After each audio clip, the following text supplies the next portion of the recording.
नमस्कार। आज हम भगवद गीता के पहले अध्याय में चल रहे हैं। इसका नाम है अर्जुन विषाद योग। ये एक ऐसा दरवाज़ा है जो खुलता तो है गहरे दुख और कन्फ्यूजन से, लेकिन ये रास्ता दिखाता है परम ज्ञान की ओर। चलिए, एक पल के लिए आंखें बंद करके सोचिए। एक बहुत बड़ा विशाल मैदान है, जहां तक नजर जाए सिर्फ सैनिक ही सैनिक, और हवा में एक अजीब सी खामोशी।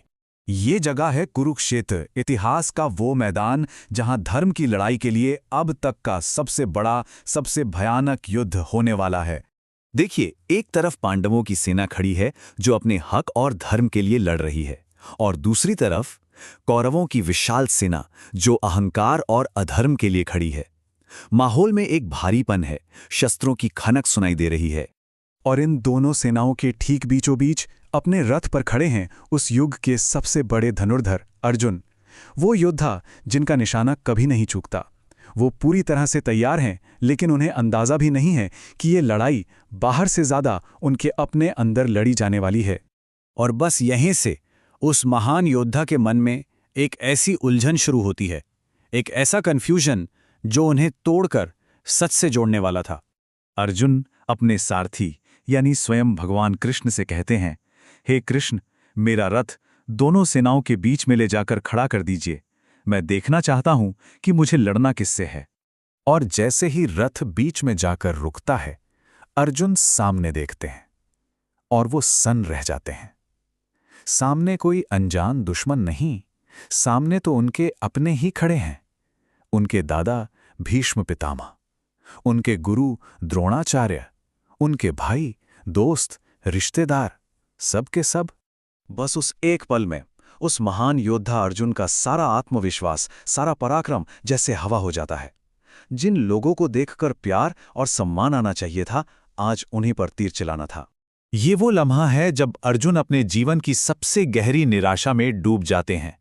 एक ऐसा अंधेरा जहां से उन्हें बाहर निकलने का कोई भी रास्ता नजर नहीं आ रहा था। उनकी आवाज कांपने लगती है। वो कृष्ण से कहते हैं, हे कृष्ण, मेरे हाथ पैर कांप रहे हैं, मेरा गला सूखा जा रहा है, पूरा शरीर सिहर रहा है।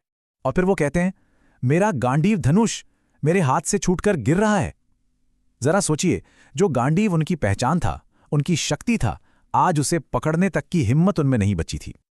और फिर वो एक ऐसा सवाल पूछते हैं जो हर इंसान अपनी जिंदगी में कभी ना कभी पूछता है, इस लड़ाई से मिलेगा क्या?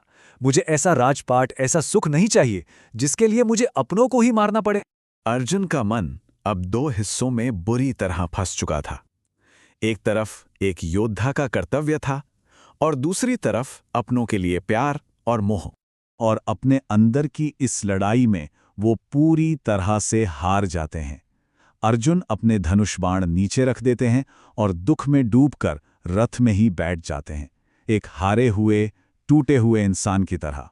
लेकिन ये कहानी का अंत नहीं है। ये तो असल में कहानी की शुरुआत है।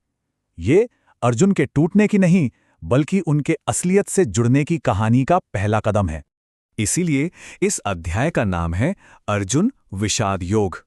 यहां योग का मतलब है जुड़ना। तो अर्जुन का ये दुख, ये निराशा असल में उनके अहंकार का टूटना था।